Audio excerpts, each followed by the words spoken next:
Hello, everyone, and welcome to the next episode of Art Side of Life, where it's all about how you can turn your creative passion into a profession. My name is Eva, and my guest today is a digital artist from North Carolina, United States. She's currently studying at Savannah College of Art and Design, and she comes from an artistic family that always encouraged her to create art. She is mostly known for drawing anime and colorful manga style with fantasy feel. She has been always part of the artistic communities, learning from other artists, and now you can also learn from her and speed paints, tutorials, and covering topics like how to color or how to blend and more on her YouTube channel or Twitch. So please welcome Knight Zhang, better known as Arucelli, and let's get to the interview. So let's start at the kind of beginning. Maybe when did you first realize that you want to do art?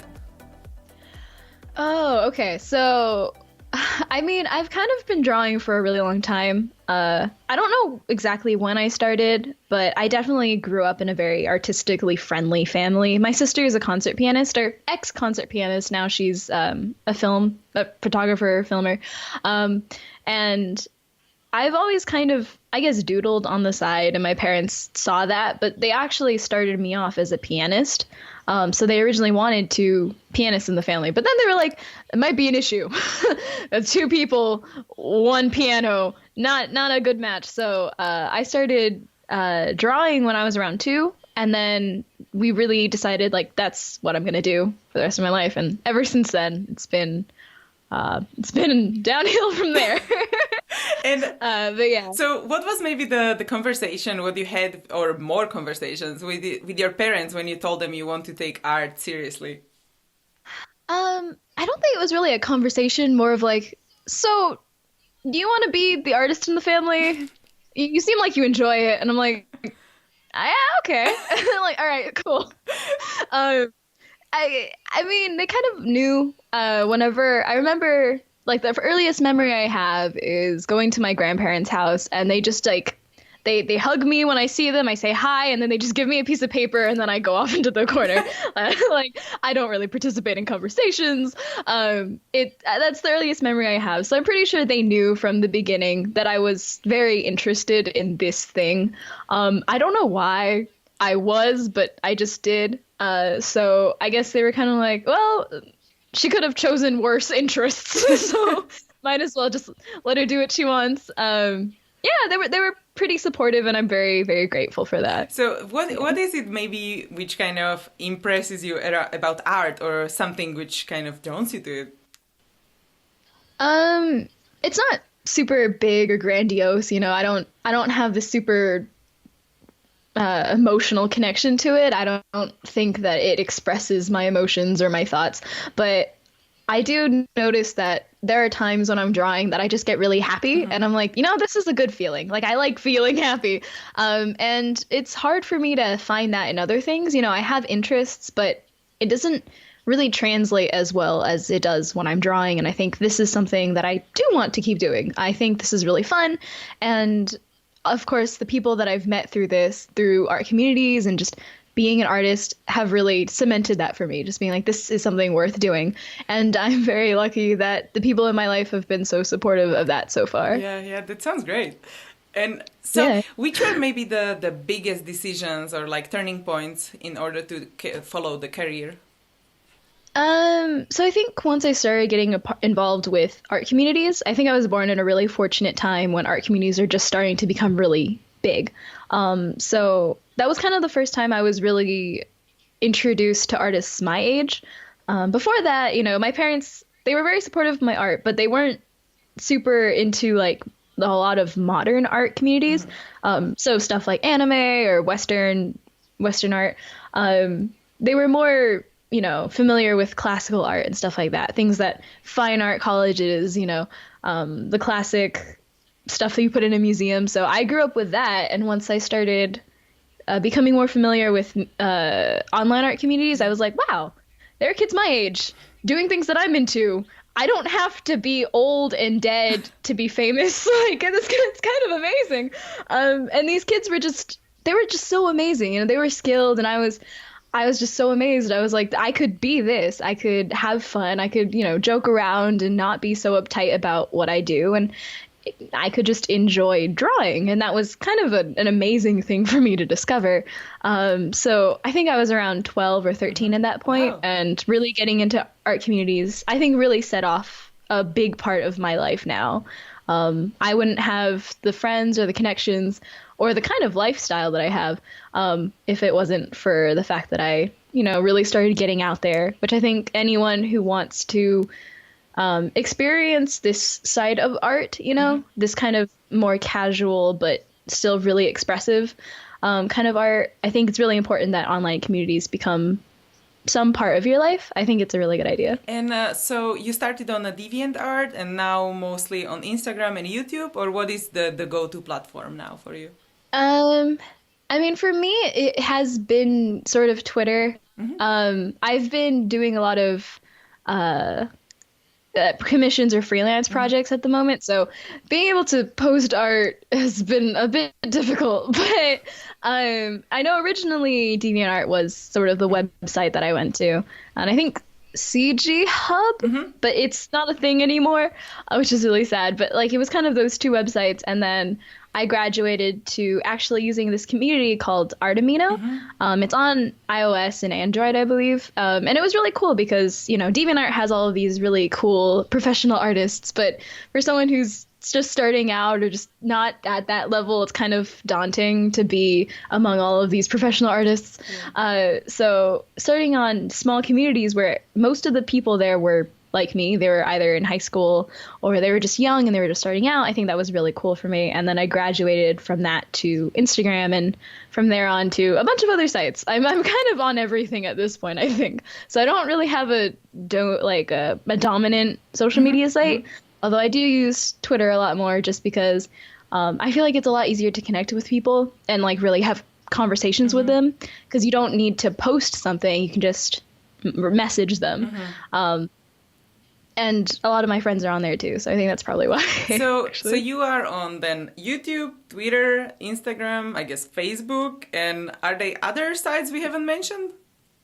I'm on Tumblr as well, and ArtStation. I mean, to be fair, I'm not super active on all of these sites. Facebook is not really a viable option for me. I don't really even visit my own personal Facebook account, so it's like I wouldn't use it for my Arucelli art thing either. But yeah, and then DeviantArt, but I kind of haven't used that in a very long time. So mainly it's been Instagram, Twitter, and Tumblr, and occasionally ArtStation that I've been active on, and YouTube, give or take.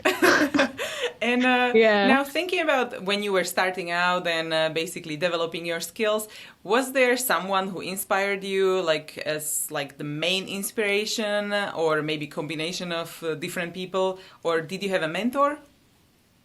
Yeah, so I did have a mentor. His name was Joshua Reed. He was a graduate of LCAD, and I think he works at Mount San Antonio College, which is, I think, in California. He basically taught me all of my foundational stuff, like basic proportion, anatomy, overlapping, composition. Granted, I'm not good at those things. Not super great, but he definitely did expose me to all of those things, and at a really good pace for someone who, I was like, what, 9, 10 at the time, so I wasn't gonna sit down and read a book about it, and certainly I was too young to enroll in any classes to teach about it. So he was really great because he kind of, I don't know, the stuff that he showed me, it really hit a spot that I was like, this is really cool. I didn't really have an appreciation for fine art or for classical art for a really long time when I was younger, and I think it's hard for kids to really like that. But he kind of showed me in a way how it could be really cool, and I found that I fell in love with curves, with draftsmanship and stuff like that. And so yeah, he was a really good, first step for me to really consolidate the part of my life that was so revolved around fine art, and then the part of me that, really loved anime and really loved cartoon stuff instead of realism. And then from there on, I guess just a lot of artists from DeviantArt. Yume was one of them. Shillin is another one.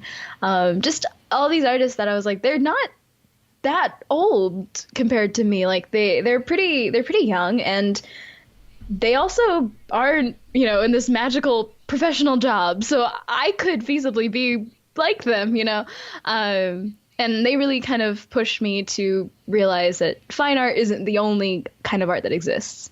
So yeah. Yeah, for sure. Because then for some people can kind of the imagination of the art that like, okay, I can be only in galleries and there is no other way. But this is a good way to think about it, that there are other options.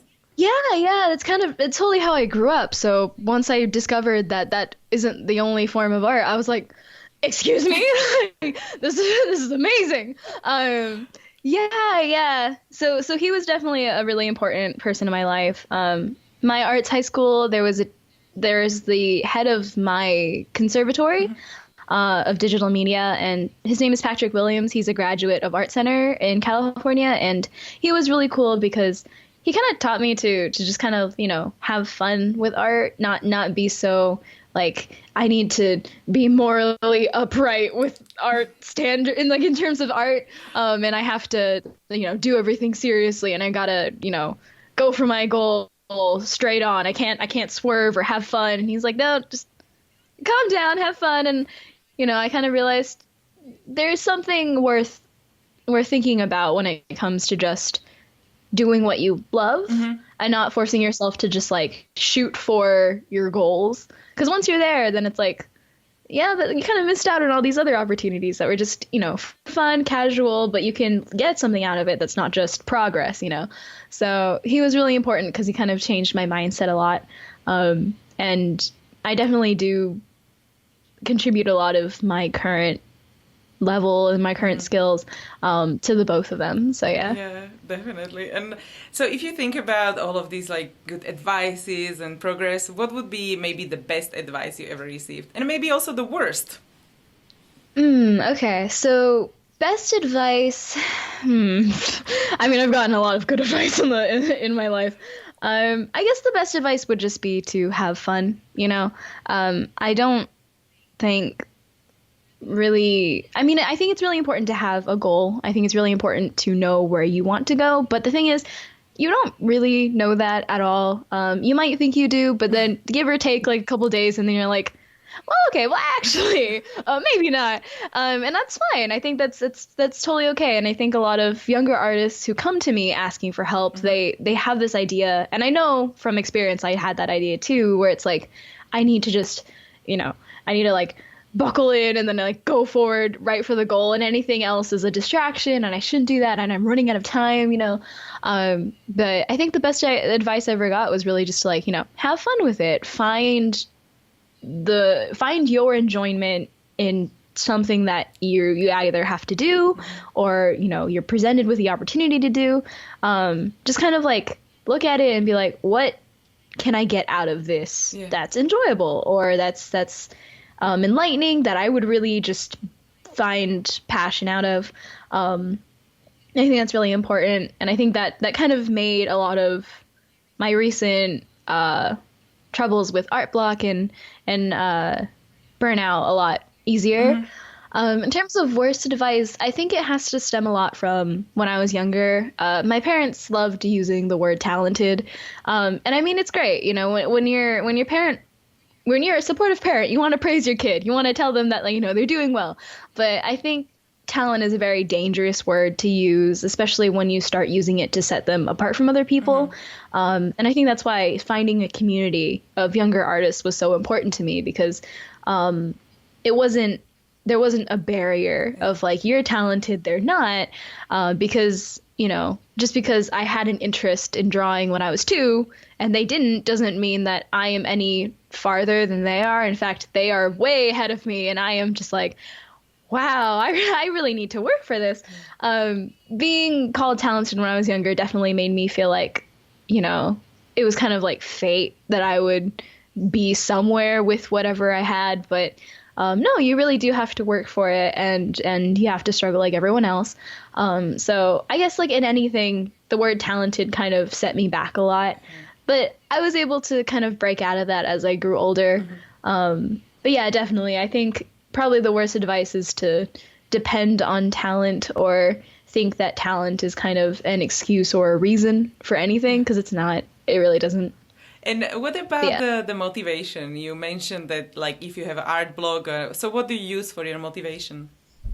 Right. I was actually planning on kind of making a video about this because I've thought about it a lot. I've been taking a year off from school, so I've had a lot of time to think about what it is that makes me want to do something. And honestly, I'm not that motivated of a person. I have I have ideas of what I want myself to be. And I've been able to consolidate like my mindset in order to be like, okay, even if I'm going through a really bad art depression or if I'm going through a really bad art block, I still need to keep working.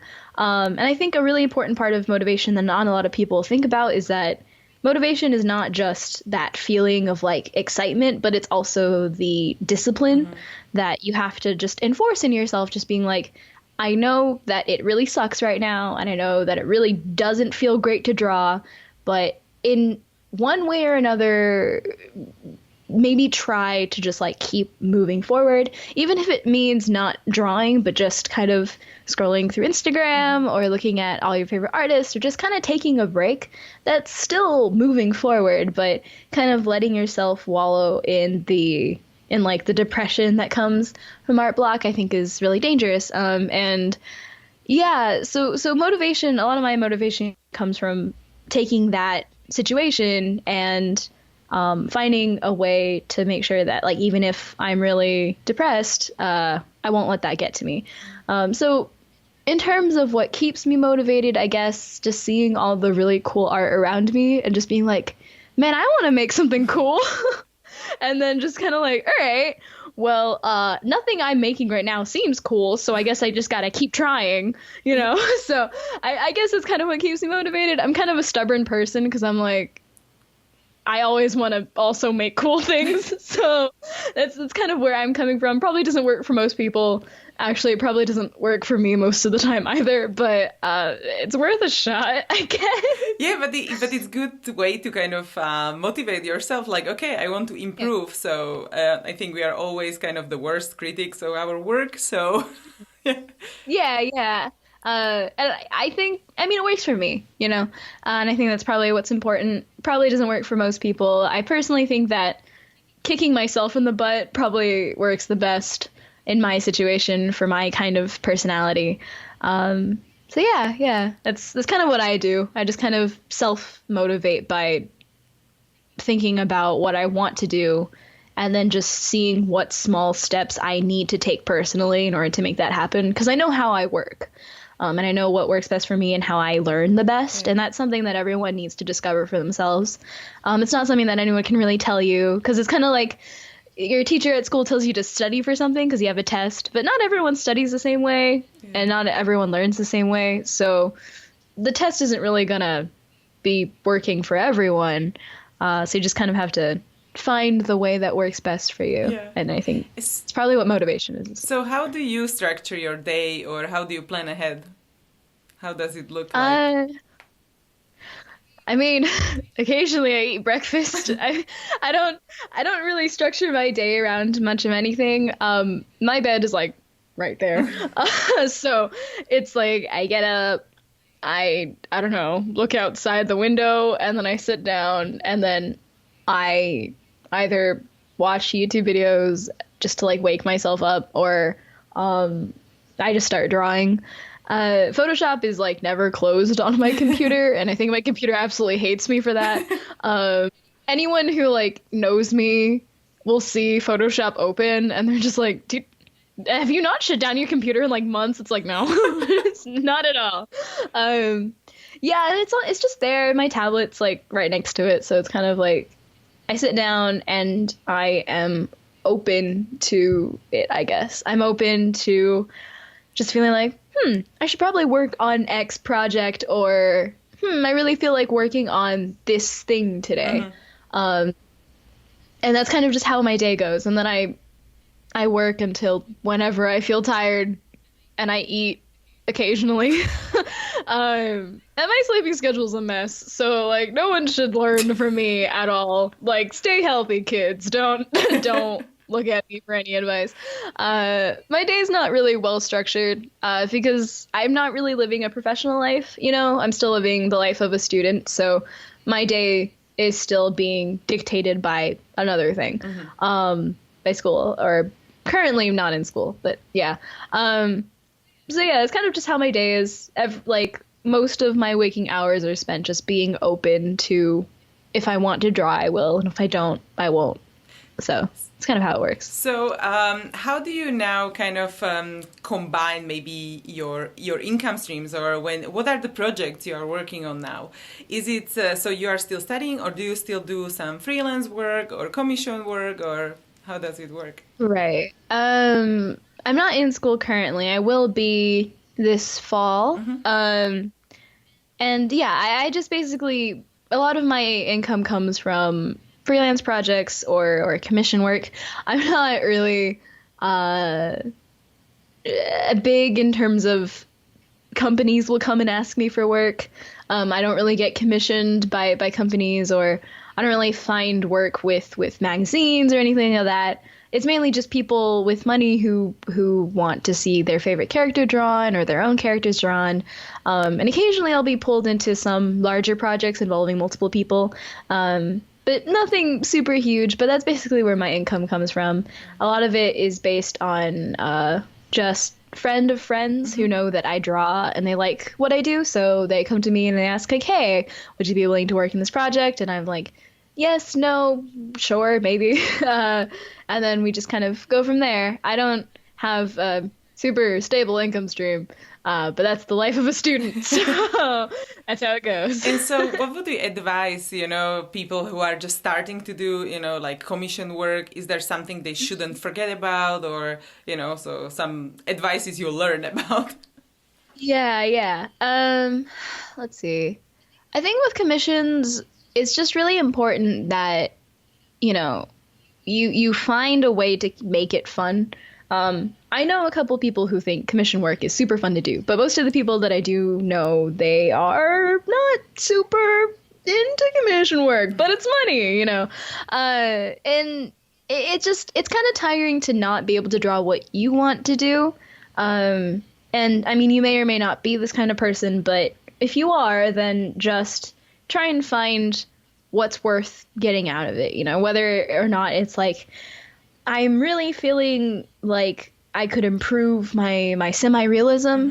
So use your commissions as another sort of practice. You really push yourself every time with a new project, just to push yourself a little further while you're doing this work for other people. Because a lot of people will talk about how they just don't have enough time to improve or to really focus on themselves or study when they're doing work for other people. But it's like, you could be taking this time to do work if you just focus and like try to plan it accordingly. And then also with commissions, just don't stress yourself out if you can. I have not been great at that part. I haven't really had like a solid break from commissions or projects in like 3 years. So yeah, I'm not like the best person to be talking about breaks with, but take it from me, take breaks, go easy on yourself, and don't be afraid to say no to projects if you really don't have the time. But also be open to projects if you think that you have something to get out of it. So yeah. Yeah.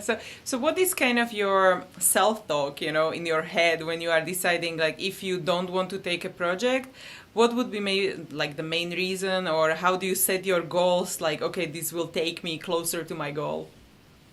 Right. I think it's sort of just, if there's something that I've been meaning to do, if I'm scrolling through Instagram or ArtStation and I see something that I'm like, that's really good. Like that's really nice art. And I see something about it, I'm like, I love what they're doing with that. I love either it's like it's really sketchy or super painterly, like people used to say, and then but just parts of it are super in focus. And I'm like, that's really neat. Like I always love that style. And then if I like get an opportunity where that's possible, I'm like, maybe I won't try and be so uptight about details. Maybe I'll try and lose some of it. Just to like see how it goes. And like either it's, testing new techniques or just kind of experimenting a little bit. Like I don't do anything too out there. But as long as it stays within the realms of like, this is feasible. This is feasible for me to have fun with. And I think I could really push myself to practice again with this. That's kind of something I typically say yes to. If projects, I don't know, if someone explains a project to me and then I think about it and then like, I'm just kind of like, no, I don't want to do that. This is just too much.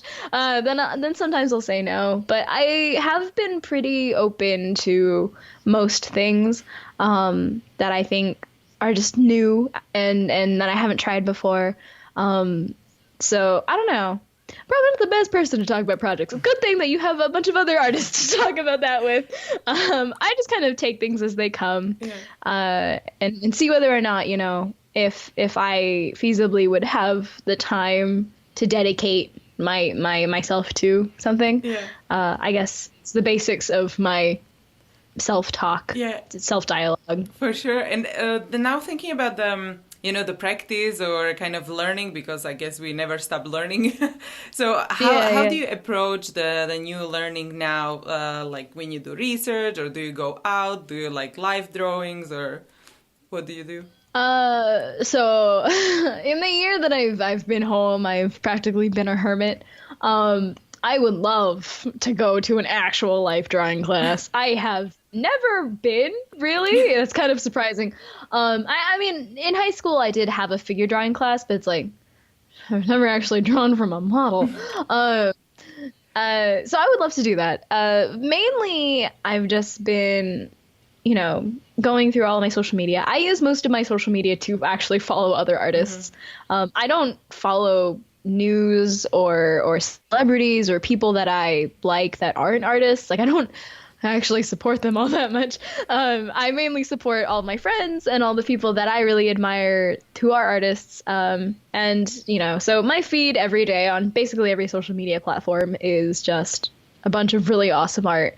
And learning, I think, is just kind of appreciating what I currently am not doing or what I'm currently like not really thinking about.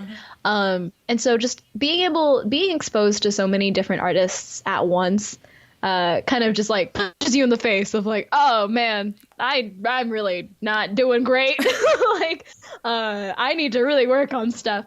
And every day I'm kind of just, awed by how awesome artists can be, and how unique and amazing and super creative they can be.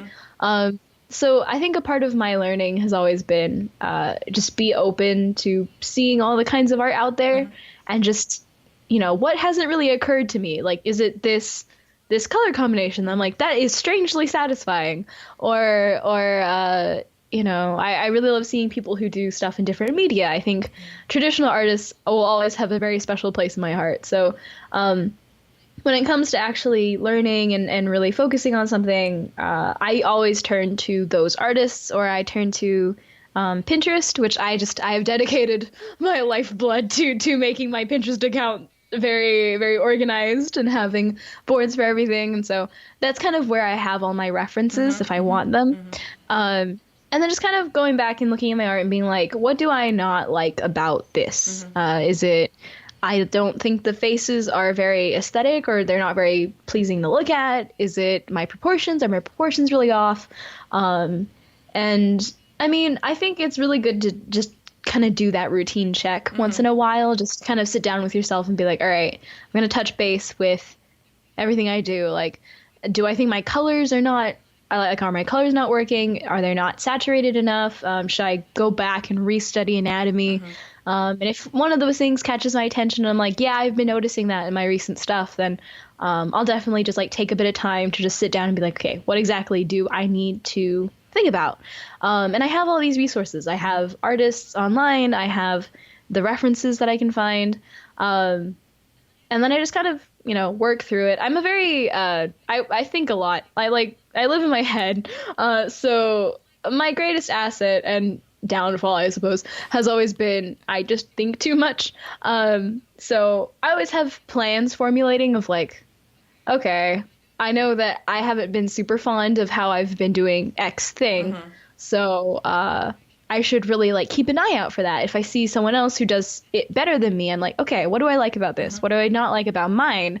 And then just really kind of formulate like, okay, I think I like theirs more because it's a lot more balanced, or I think it just works better with the overall composition or something like that. And then I'll apply that to my own work. And I think that's how I learn best. I've had people come up to me and say like that doesn't really work for them because they need someone to help them figure that out for themselves, which I used to be like that too. But I think after a while I started learning more about myself and getting to know myself more so I can decide that for myself, which is why it works for me. Yeah. But for other people, maybe not so much.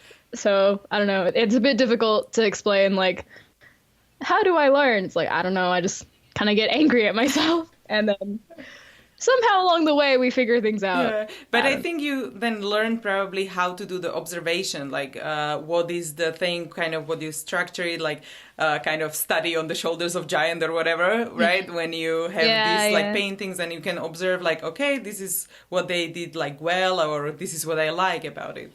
So I think that's also a really good way of learning to observe, not only like how to actually craft it. Yeah. I definitely think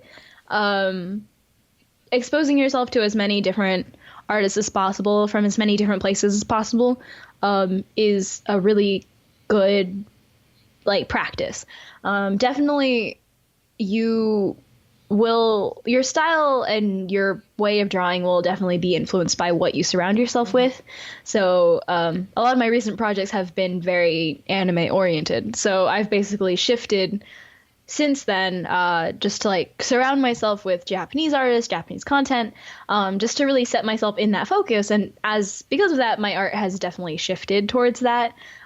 Anyone who's looked at my art in comparison to last year will definitely notice that, because last year I like lived on ArtStation, where it's mainly Western artists, Western concept artists, or just a lot of realism to semi-realism art, as opposed to just Japanese content. So definitely surrounding yourself with the style or the atmosphere or the aesthetic that you want, and then letting yourself think in that space, I think is a really good practice for anyone. It definitely worked for me.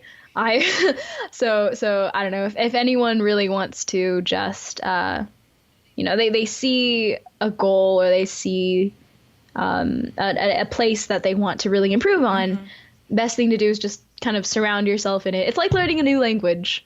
The best way to learn is just to go there and be utterly lost while you're at it. But you'll learn along the way. I think that's kind of the general consensus. Yeah. But I really like it, the building the visual library and also like the references, and basically you have that world you want to be influenced from.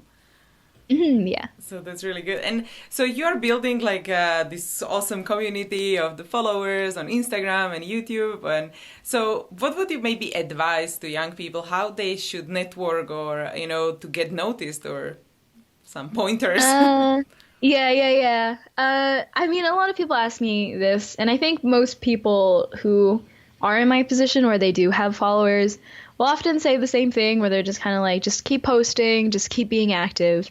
But I think that's kind of how most people kind of grow into that, unless you go to Hollywood or something where you're aiming for it. Like most people just kind of, they improve, they try to improve, they keep working, they have fun with it. And people can tell when you're having fun, or if you're really trying too hard. It's not difficult to see when, you're just not really into it.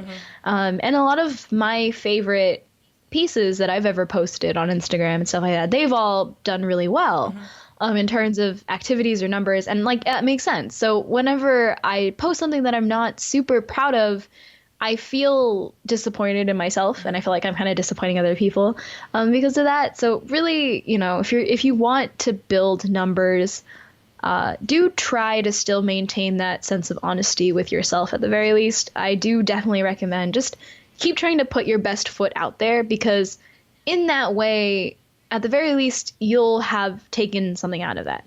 Because numbers mean a lot, but they do become far more abstract the bigger they go. So for me, it's been especially hard recently just to kind of like, I don't know, I suddenly had this epiphany like, oh wow, more than one person knows who I am. Like it's astounding. Like I only really see two people in my day, and that's my mom and my dad. But the fact that more than 100 people outside in the world know me is kind of astounding. And if you want to get there, I think it's just really important that you just keep going, just keep posting, be active, be friendly, be open, participate in communities, like show support to other artists, especially, because they'll reciprocate.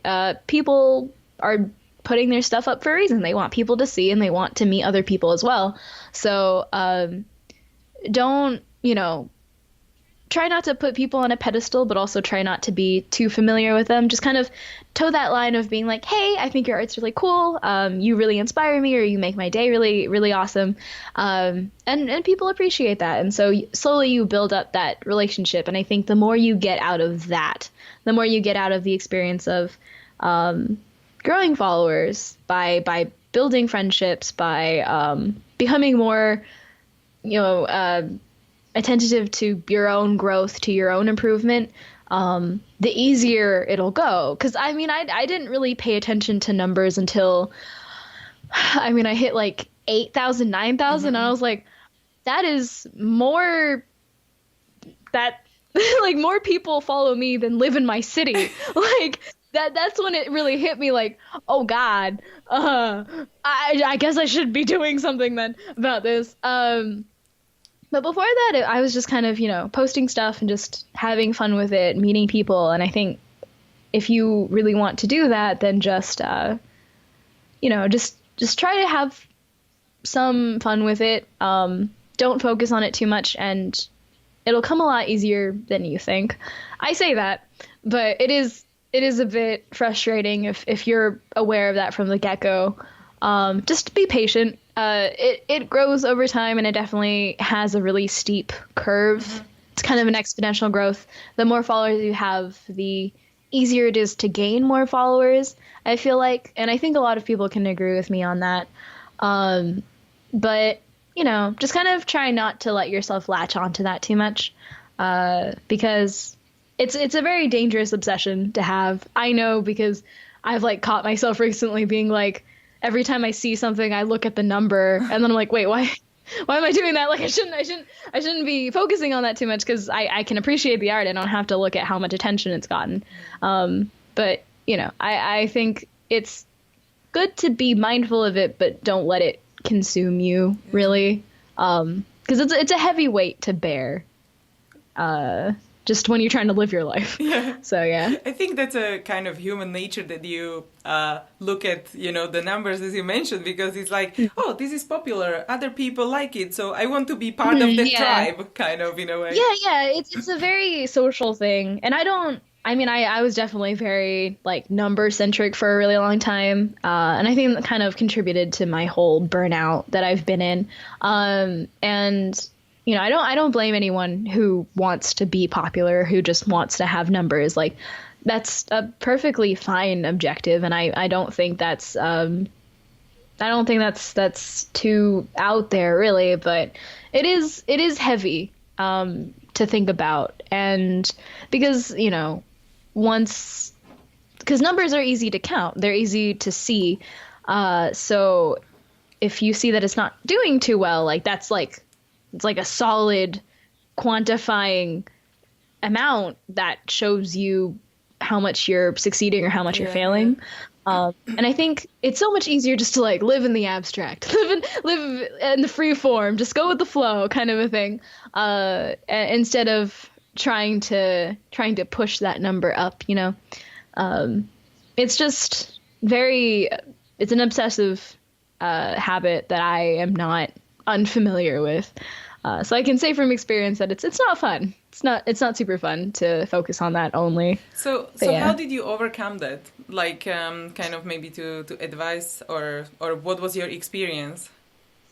Yeah, I think once I started uh, really appreciating art for art's sake again, because at some point it just became me posting for the sake of numbers, for the sake of being like, hey guys, how are you doing? Listen, I can like talk to my followers again, kind of a thing.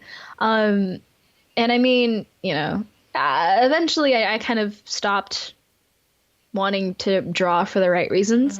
And by right reasons, I don't mean anything super grand or like up there, just like, oh, I need to be a pure-hearted artist or anything. It was just kind of like I was having fun drawing, but only if I was going to post it later, I would draw with the idea of like, oh, if I post this, like this is gonna be really cool. Like, I think like this looks nice. But then I'll have these rare moments where I draw something and I'm like, this is actually just good. Like I actually just like this. It's not that I want to post or anything. I'm just proud of it. And I mean, I would post it because it's really important to just be active when you want to get followers and stuff like that. Or if you just have a social media account and you want to keep that up. And I'd post it and there'd be like some sense of contentment, I guess, that I didn't really get any other time. I didn't really get it any other time that I posted because it was just kind of like, this is something more. And I was like, I like that feeling. I'm going to try and do that more. And I mean, it doesn't happen all the time. And it was kind of hard to get out of it because, I mean, everyone just kind of wants to fit in. Everyone kind of wants to matter or make a dent in someone's day, I suppose. So it did take me a really long time, but I think eventually once I started just making more friends online and then having them be more of my focus as opposed to just solely me, I think that definitely helped a lot more. So yeah, I think just finding your enjoyment outside of seeing the number go up is really good practice. Yeah, definitely. And so when we were talking about the inspiration as well, and the Japanese influence and all of these kind of things, do you have a favorite movie or book you would recommend to people to check out? I mean, I don't really like. I think there's been a lot of really good movies that have come out recently. I mean, I don't really want to touch the whole like which one do I think is the best kind of thing with the 10-foot pole, but there's a lot of really good just kind of documentaries. There's one called Happy. I think it's a really good documentary if you're just kind of like thinking about like how to find enjoyment in something.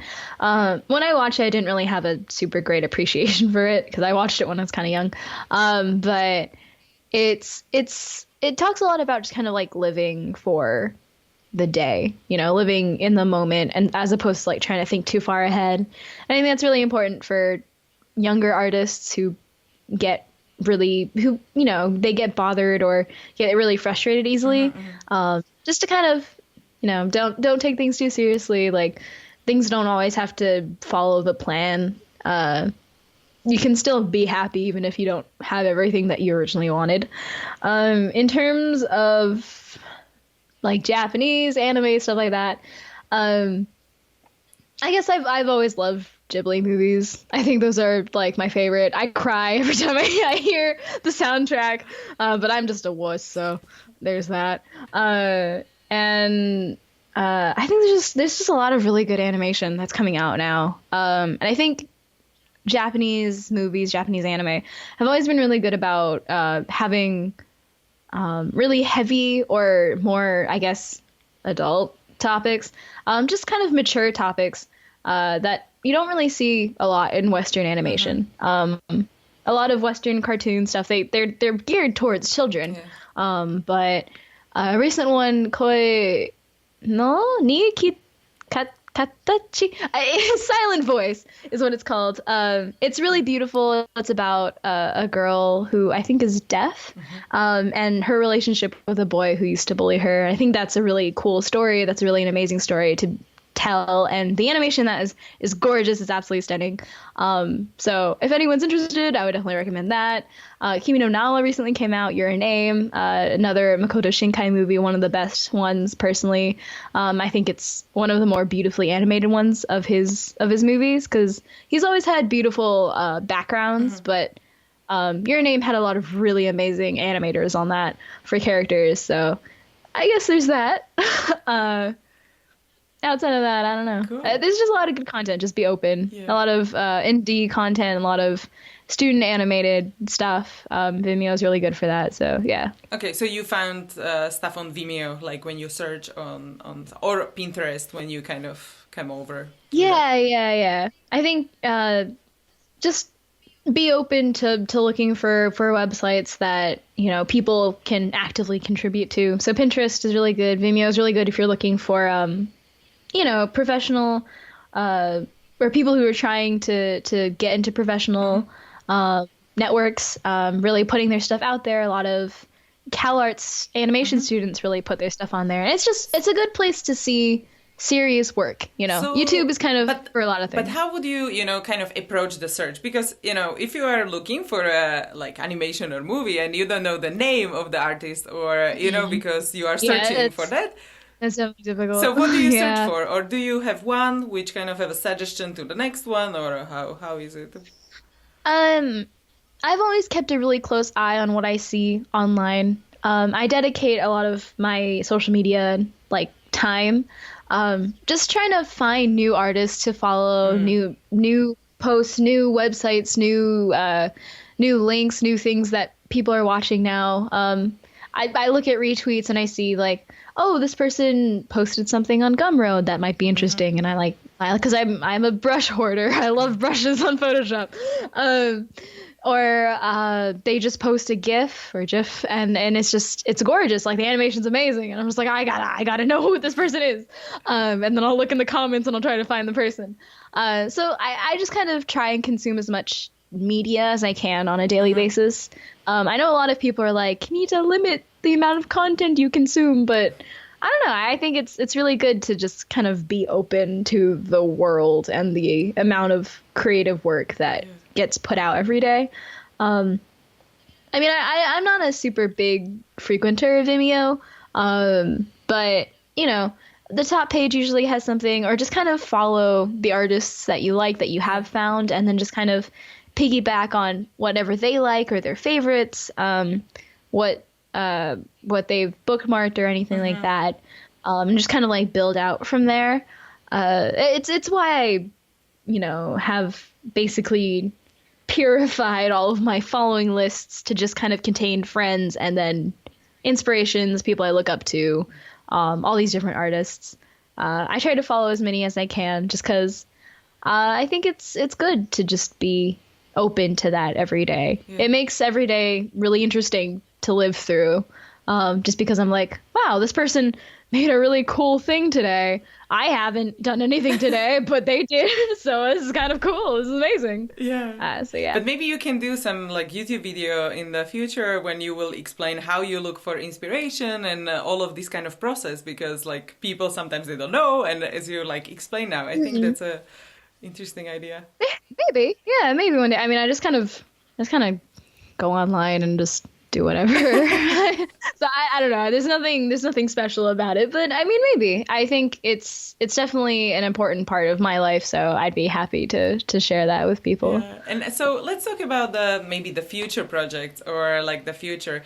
What do you think, you know, maybe 5 to 10 years, if you have like this dream scenario, you cannot fail, you are not afraid of anything. So what are you doing? What are maybe the projects you are working on, and how does it look like? Yeah, I don't really know what I want to do in the future. Like I know that I want art to be a part of my life. That's not really a question for me. And I'm definitely more of the very literal art in a sense. Like I'm not really an abstract artist. I don't want my stuff in museums. I don't really care about being famous. I don't really care about having my name last for a very long time. I guess I just kind of want to have fun, have a job where I'm working and I'm doing what I like, I'm doing what I love, but then I'll go home and I'll keep doing it. I'll keep drawing, because I just love drawing that much. I think that's kind of the goal. It'd be cool to be a freelancer, but I think it'd also be really nice to be in a studio, working with other people, being surrounded by that kind of creativity. I think that's amazing. I would love to do that one day. What I'd be doing that for, I don't know. I know when I was younger, I used to talk about being like a concept artist, but that's a very oversaturated market. I know I was like, video games, I want to do video games, but it's like, do I really? I don't know. Maybe it'd be fun. I'd totally be down to do it one time, but I think I haven't really found that one thing I really want to do yet. So for now, I guess I'm pretty content with just kind of finding a job that gives me both like the satisfaction of contributing towards something, and then also being able to like come home and just be like, I still want to draw. I still want to do this thing, even though I've been doing it for like 9 hours already. I guess it's kind of my distant dream in the future. I don't know how that'll go, but maybe one day, fingers crossed. But that sounds good. It sounds amazing. I definitely want to do it. That's good. And maybe if you have like maybe a last piece of advice for young starting artists before we say goodbye. Right. I guess, try to, like I said, just try to have fun. Understand that if you're going to be active online, not everyone's going to like you. You're going to find people that you aren't going to be a super big fan of. You're going to find people that have differing opinions. Just try to find your niche place. Be open to learning. Be open to grow. Art communities don't have to be purely for art. You can also grow as a person. I know I definitely have. And just kind of be open to learning from everyone. People you never thought you'd like. You probably won't even meet these people in real life. But follow people who are from a country that's not anywhere close to you. Be open to artists that are slightly more experimental than you, maybe. Be kind, be supportive, and just like try to have a good time and try to make sure everyone else has a good time around you, because it just makes every day worth it. Trying to pick a fight all the time, it gets tiring after a while. So just kind of have fun, really, take yourself seriously, but also don't let that get to you. Just try and live every day and try to approach art with the notion that you're just excited to draw. You like drawing, and that's what you want to do, so you can do it, basically, I guess. Yeah, perfect. I like it. It's grandiose for me, but yeah. It's good. So thank you so much for being here. It was so much fun. Oh man, I totally talked a lot. I'm sorry. No, but so thank you again, and thanks everyone for joining, and see you in the next episode. Yay! Hey guys, if you enjoyed this video, don't forget to give it a thumbs up and let me know in comments. Also, please subscribe to my channel for more videos, because I post new interview every single workday. You can also find the resources mentioned in this episode at artsideoflife.com. Just type a guest name in the search bar. There is also a little freebie waiting for you, so go check it out. If you want to listen to the interviews on the go, make sure to check out the podcast episodes at artsideoflife.com/podcast. Thank you so much for watching. I really appreciate you, and don't forget to inspire each other. I will see you guys in the next episode.